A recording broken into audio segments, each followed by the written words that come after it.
आज हमारे कांग्रेस चुनाव घोषणा पत्र जारी करने के मौके पर कांग्रेस पार्टी के भूतपूर्व अध्यक्ष और हमारे चाहते नेता श्रीमती सोनिया गांधी जी और भूतपूर्व अध्यक्ष श्री राहुल गांधी जी और यहाँ पर पधारे हुए हमारे कांग्रेस पार्टी के सभी नेतागण और खासकर इस जो घोषणा पत्र को तैयार किए श्री पीसी चिदम्बरम जी, केसी वेणुगोपाल जी और सारे वर्किंग कमेटी के मेंबर्स, मीडिया के मेरे दोस्तों, आज मुझे ये भी याद करना है कि बाबू जगजीवन राम का जन्मदिन भी है और இன்று பாபு ஜெகஜீவன் ராம் அவர்களின் பிறந்த தினம். बहुत साल तक 1947 से लेकर 1984 तक 1984 तक பாபு ஜெகஜீவன் ராம் 1947 இருந்து 1984 வரை எங்களுடைய கட்சியிலே இருந்து பணியாற்றி இருக்கிறார். उनका कंट्रीब्यूशन था, बड़ा कंट्रीब्यूशन मिनिस्ट्री में उन्होंने किया. ऐसे दिन அவர் பல்வேறு அமைச்சகங்களில் பணிபுரிந்திருக்கிறார். அவருடைய பங்கு மிக பெரியது. अर्पित कर रहे हैं. आज भारतीय राष्ट्रीय कांग्रेस के 2024 के लोकसभा चुनाव का घोषणा पत्र जारी किया जा रहा है. इस मौके पर मैं आप सभी का स्वागत करते हुए 22 दिसंबर 2023 को जो चिदम्बरम जी की अध्यक्षता में 16 सदस्यीय कांग्रेस मैनिफेस्टो कमेटी இன்று காங்கிரசின் தேர்தல் அறிக்கை வெளியிடப்படுகிறது. இதற்கு உங்கள் அனைவரையும் வரவேற்கிறேன். मंजूरी சென்ற ஆண்டு டிசம்பர் மாதம் திரு பி சிதம்பரம் அவர்கள் தலைமையில் 16 உறுப்பினர்கள் கொண்ட हमारा घोषणा पत्र தேர்தல் அறிக்கை தயாரிக்கும் கமிட்டி அமைக்கப்பட்டது. आवाज भारत की बनी, जिस पर भी काफी सुझाव मिले. हमारा एक பல இடங்களில் இருந்து எங்களுக்கு ஆலோசனைகள் வந்தன. இதற்கு நாங்கள் ஒரு இணையதளத்தையும் தொடர்ந்திருந்தோம். அந்த இணையதளத்திலும் பல ஆலோசனைகள் வந்தன. राहुल जी के नेतृत्व में चली भारत जोड़ो न्याय यात्रा में 5 पिलर्स पर ध्यान केंद्रित किया गया था. ராகுல் காந்தி அவர்களால் தொடங்கி நடத்தப்பட்ட ஒற்றுமை பாரத யாத்திரையில் சொல்லப்பட்ட 5 விஷயங்கள் இந்த அறிக்கையிலும் வலியுறுத்தப்படுகிறது. जहाँ कहीं भी हम गए इन न्याय की बात हमने करी थी और इसकी गारंटी भी हमने दी है. इन 5 पिलर्स में से 25 गारंटी निकलते हैं.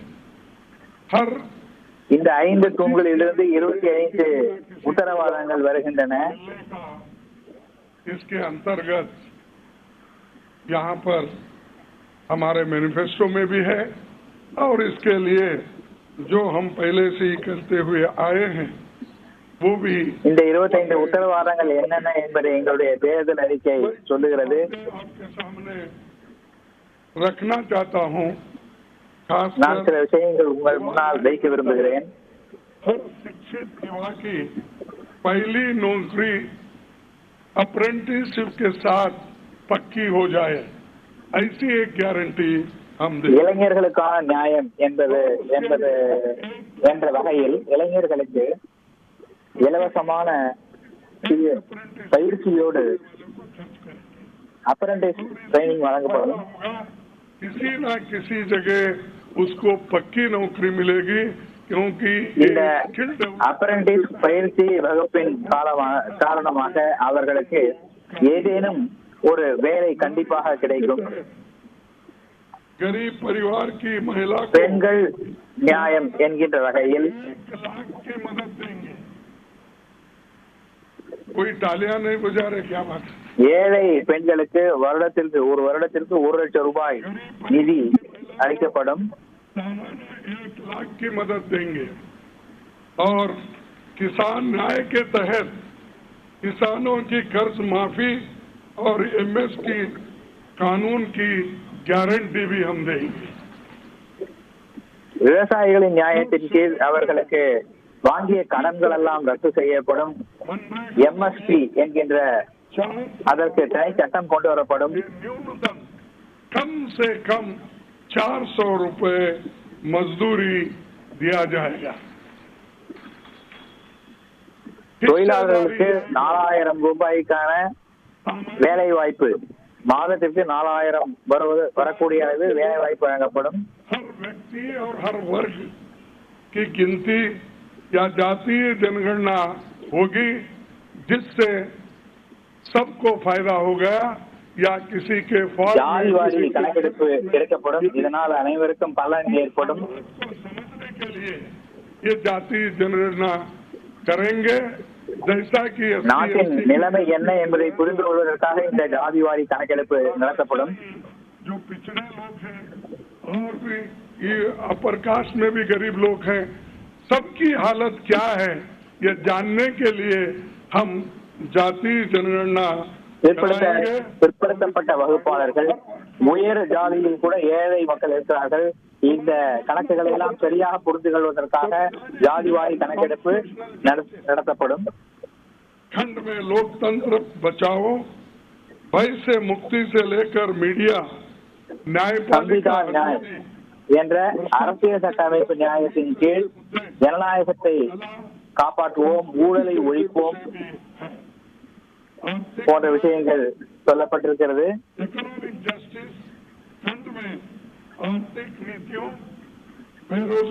பொருளாதார நியாயம் என்கின்ற வகையில் வரி சீர்திருத்தங்கள் கொண்டு வரப்படும். पर ठोस काम हम करेंगे. राज्य न्याय, जस्टिस फॉर द स्टेट्स. मैं संघीय विकास, पूर्वोत्तर भारत पर रोशनी हम डाले हैं और जहाँ कहीं भी फेडरल स्ट्रक्चर को धोखा होगा हम उस वक्त கடைசியாக மாநிலங்களுக்கு நியாயம் என்ற வகையில் கூட்டாட்சி தத்துவத்தை நிலைநிறுத்தும் வண்ணம் மாநிலங்களுக்கு அவர்களுடைய அதிகாரங்கள் வழங்கப்படும். देंगे और ताकि वो पैसे के लिए तरस न हो, चाहे वो ड्रॉट हो, फ्लड हो, डिसास्टर्स हो. इसके लिए नेचुरल डिसास्टर, வெள்ளம் ஏற்பட்டாலும் வறட்சி ஏற்பட்டாலும் அவர்களுக்கு தேவையான நிதியுதவி கிடைக்கும் வண்ணம் அவர்களுடைய உரிமைகள் பாதுகாக்கப்படும். उसी के साथ देश की प्रतीक्षा और आंतरिक सुरक्षा के महत्व को ध्यान में रखकर रक्षा न्याय की भी खंड है जिसमें विदेश नीति भी है. और विदेश ரக்ஷா நியாய் என்ற பகுதியில் பாதுகாப்பு மற்றும் விண்வெளித்துறைக்கான பணிகளை பற்றி குறிப்பிட்டிருக்கிறோம். अगर ये लोग काम करते थे और ठीक ढंग से चलते थे और बहुत से मुश्किल हमको आज जो आ रहे हैं वो कभी नहीं आते थे. तो इसीलिए हम अपना रक्षा न्याय का देश की रक्षा के लिए पूरा हम काम करेंगे. आखिरी एक महत्व का बिंदु पर्यावरण न्याय भी देंगे.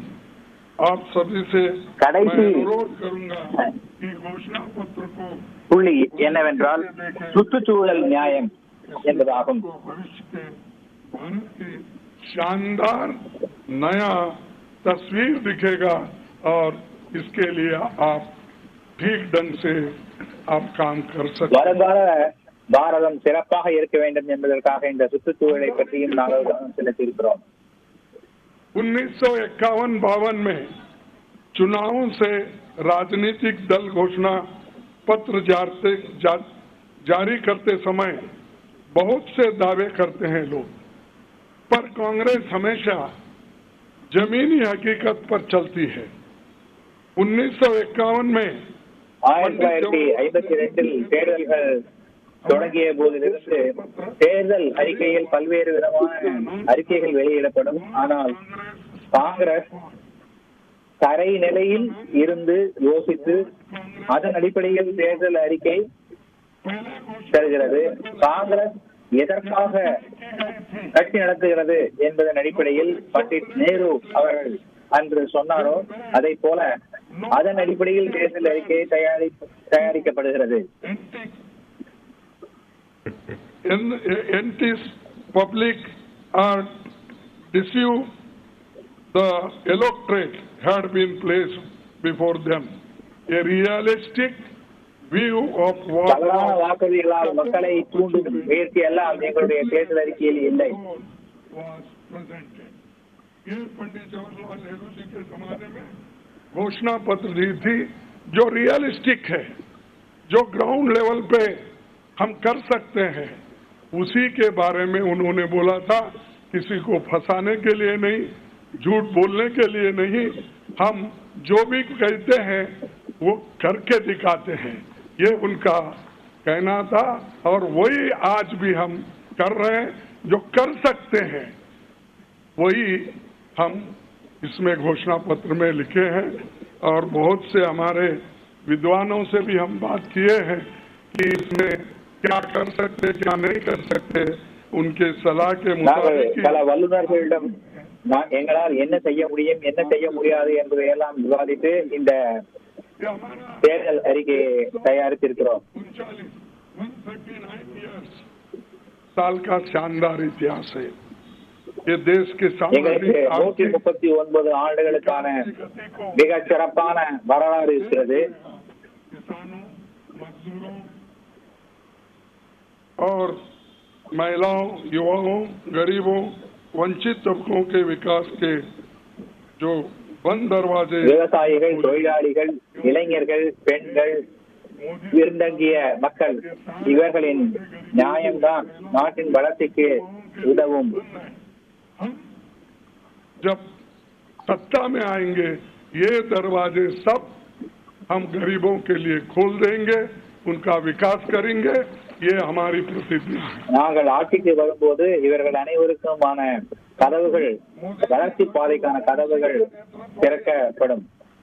हमारी यूपीए सरकार की बहुत आलोचना करते हैं, लेकिन उस 10 साल में हमने मनरेगा, राइट टू एजुकेशन, आरटीआई, खाद्य सुरक्षा, वनाधिकार, भूमि अधिग्रहण कानून और रेहड़ी पटरी वालों की अधिकार समेत कई कदम हमने उठाया है। और उसकी जो कर्ता धर्ता है श्रीमती सोनिया गांधी जी यहाँ पर मौजूद है। उन्होंने बारीकी से மன்மோகன் சிங் ஆட்சி காலத்தில் நாங்கள் சாலையோர வியாபாரிகள், இளைஞர்கள் போன்றவர்களுக்கு பல நற்பணிகள் செய்திருக்கிறோம். அதன் பின்னணியில் இருந்தவர் நம்முடைய தலைவர் சோனியா காந்தி அவர்கள். அவர் இங்கே இருக்கிறார். जब तक वो इम्प्लीमेंट नहीं होता तब तक वो खामोश नहीं बैठे और कैबिनेट के लोगों को बोलते रहे थे कि ये क्या हुआ। जब हुआ तब वो भी खुशी मना लिए और हम भी लोग ஒரு திட்டத்தை தொடங்கினால் அது முடியும் வரை அவர் சும்மா இருக்க மாட்டார். ஏன் இதை விரைவாக முடிக்கவில்லை என்று அமைச்சரவை கூட்டத்தில் கேட்பார். முடியும் போதுதான் அவர் அமைதி வருவார்.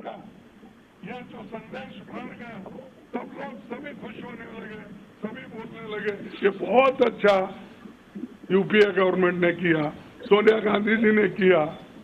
அனைவருக்குமான கல்வி என்ற சட்டத்தை கொண்டு வந்த போது இதை பலரும் பாராட்டினர். गरीबों के लिए वायदे थे वो हम पूरे करेंगे। मोदी जी 10 सालों में इसके मुकाबले का एक काम भी नहीं कर सके। நாங்கள் ஏழைகளுக்கான திட்டங்கள் அந்த மன்மோகன் சிங் ஆட்சி காலத்தில் என்ன கொண்டு வந்தோமோ அவற்றை நிறைவேற்றுவதற்கு முயற்சி செய்வோம். ஆனால் மோடி அவர்கள் கடந்த 10 ஆண்டுகளில் இவற்றிற்கு சமமான ஒரு பணியை கூட ஆற்றவில்லை. पंडित जवाहरलाल नेहरू, इंदिरा गांधी जी ने रैकेट बनाकर उड़ाकर दिखाया और बहुत से जो साइंटिफिक योजनाएं थी हमने बनाए। अब मोदी जी के जमाने में तो गालियां देने का छोड़ के दूसरा तो मैं नहीं सुना। और उसके अगर அறிவியல் துறையில் பண்டிட் நேரு, இந்திரா காந்தி ஆகியோரின் காலத்தில் நாங்கள் விண்வெளிக்கு ராக்கெட் அனுப்புவதெல்லாம் வெற்றி பெற்றிருந்தோம். ஆனால் மோடி அரசின் காலத்தில் எங்களை திட்டுவதற்குத்தான் நேரம் செலவழிக்கிறார்கள். हिमाचल में करके दिखाए, कर्नाटक में करके दिखाए, तेलंगाना में करके दिखाए, जहाँ कहीं भी हमारी सरकार है।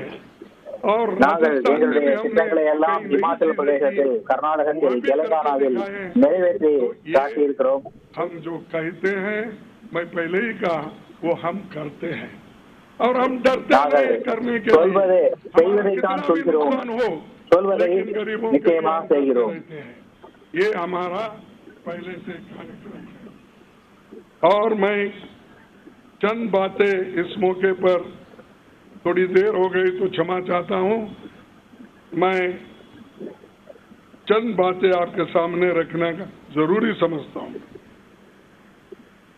और आज क्या हो रहा है, विपक्षी மேலும் சில விஷயங்களை நான் இங்கே சொல்ல விரும்புகிறேன். चुनाव में सबको समान अवसर नहीं है। எதிர்கட்சி தலைவர்களை இப்போது சிறையில் அடைக்கிறார்கள். छोटी छोटी और हमारे पार्टी के ऊपर इतना बड़ा जुल्म किया और इतने हमारे को पेनल्टीज डाले, 3000 தேர்தலின் போது பல சிறிய சிறிய பிரச்சனைகள் ஏற்படும். ஆனால் எங்கள் மீது வரி, ஃபைன், வட்டி என்று 1800 கோடி ரூபாய்க்கு வருமான வரித்துறை அபராதம் விதித்திருக்கிறது. डेमोक्रेसी को बचाना है, संविधान को बचाना है, इसलिए हम सब लोग இதனால் தான் இந்த ஜனநாயகத்தை காப்பாற்ற வேண்டும், அரசியல் சட்ட அமைப்பை காக்க வேண்டும். எனவே நாம் இந்த அதிகார வர்க்கத்தை எதிர்த்து போராட வேண்டும், மோடி சர்க்காரை எதிர்த்து போராட வேண்டும். இது உங்கள் அனைவரிடத்திலும் என்னுடைய வேண்டுகோள். நீங்கள் பணியாற்றினால்தான் இந்த இலக்கை நாம் அடைய முடியும். நீங்கள் வீடு வீடாக சென்று நம்முடைய பணிகளை பற்றி சொல்ல வேண்டும். நம்முடைய கேரண்டி கார்டை ஒவ்வொரு வீட்டிற்கும் கொண்டு செல்ல வேண்டும். நீங்கள் வீடு வீடாக செல்லாவிட்டால், வாக்காளர்களை சந்திக்கவில்லை என்றால் எதுவும் நடக்காது. कुछ बदलाव होने वाला नहीं। बदलाव होगा तुम जनता से जब मिलेंगे, घर घर जाएंगे, महिलाओं से मिलेंगे, युवाओं से मिलेंगे और जितने भी हमारे पेरेंट्स हैं, बड़े हैं, उनसे मिलके, किसानों से मिलके आप लोग काम करेंगे, तभी हम कुछ हासिल कर पाएंगे। तो इसीलिए मैं பெண்கள், இளைஞர்கள், மூத்தவர்கள் அனைவரையும் சந்தித்து நீங்கள் வாக்குகளை சேர்க்க வேண்டும். உங்களை வேண்டி கேட்டுக்கொள்கிறேன், நீங்கள் இந்த பணியை செய்ய வேண்டும். अब बीजेपी का तो ऐसा है, चंदा दो धंधा लो, चंदा दो धंधा लो. பிஜேபியின் கொள்கை என்றால் எங்களுக்கு சந்தா கொடுங்கள், உங்களுடைய தந்தா அதாவது தொழிலை வாங்கிக் கொள்ளுங்கள் என்பதாகும். ஆனால் ஊழலை ஒழிப்போம் என்று சொல்கிறார்கள். 25 नेताओं में 2 को तो पूरा एग्जॉनरेट किया और 23 लोगों को फिर उनको भी एग्जॉनरेट किया। अरे शाह साहब के वॉशिंग मशीन में इतने लोग जो भी जा रहे எங்களுடைய கட்சியிலிருந்து 25 தலைவர்களை நீங்கள் ஏற்றுக் கொண்டிருக்கிறீர்கள். உங்கள் கட்சியில் சேர்ந்த பிறகு அவர்கள் எல்லாம் ஊழலற்றவர்கள் ஆகிவிட்டார்கள். நீங்கள் அவர்களை எல்லாம் குற்றமற்றவர்களாக மாற்றுகின்ற ஒரு வாஷிங் மிஷினாக இருக்கிறீர்கள். ठीक कैसा हो गए? तो ये खुद ही इधर डराते हैं, उधर सब चोरों को लेते हैं. तो ये मेरा कहना है. இங்கே நம்மை மிரட்டுகிறார்கள், எல்லா திருடர்களையும் அவருடைய கட்சிக்கு எடுத்துக் கொள்கிறார்கள். सालों से गरीबों की सेवा करते हुए आए हैं, आगे भी हम करते रहेंगे और जितने भी இத்தனை நாட்களாக ஏழைகளுக்காக நாம் பணி செய்திருக்கிறோம், இனிமேலும் அத்தகைய பணிகளை செய்வோம். इन्फ्लेशन का क्या किया, अनएम्प्लॉयमेंट का क्या किया, ये सारे अगर बोलते कहूँ तो आप भी थक जाएंगे. तो इसीलिए मैं ज्यादा नहीं बोलता, आप सबको मालूम है. और हमारे पूरे பிஜேபி அரசு செய்த பல்வேறு துறைகளில் செய்த கெடுதலான விஷயங்களை எல்லாம் பற்றி சொன்னால் நேரமாகிவிடும். எனவே உங்கள் அனைவருக்கும் நன்றி, வணக்கம். जो हमको साथ दे रहे हैं, जिस वक्त लोग डर डर के चंद लोग भाग जा रहे हैं, वो डरने वाले कौन है? जो आदमी कुछ चोरी करता है वही डरता है. जो आदमी ठीक है, अपने उसूलों पे खड़ा है, उसको कोई नहीं डराता. अगर डराएगा तो भी को उसूलों पे ठहरे हुए लोग डरेंगे नहीं. தவறு செய்தவர்கள் தான் பயந்து போய் பிஜேபிக்கு ஓடிவிட்டார்கள். தவறு செய்யாதவர்கள் தங்கள் கொள்கையில் நிலையாக இருப்பவர்கள் இங்கே இன்னும் இருக்கிறார்கள்.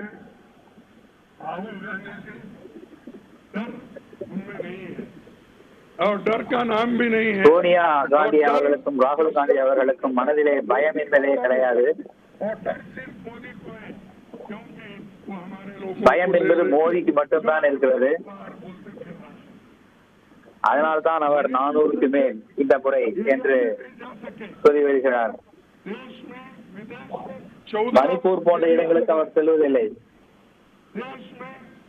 इलेक्शन का प्रचार सरकारी फंड से किया गया, सरकारी वैन से किया गया, लेकिन मणिपुर அரசு வாகனம் மூலமாக தேர்தல் பிரச்சாரத்தை அவர் செய்கிறார்.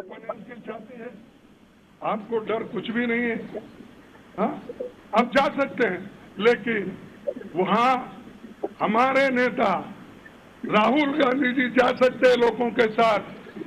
आप क्यों नहीं जा सकते? क्योंकि எங்களுடைய தலைவர் ராகுல் காந்தி அங்கே செல்ல முடியும், ஆனால் உங்களால் அங்கே செல்ல முடியவில்லை. ஏனென்றால் உங்களுக்கு பயம் இருக்கிறது. मजबूती के साथ हमारे साथ खड़े होंगे. इतना ही कहते हुए मेरे 4 शब्द को समाप्त करता हूँ. जय हिंद.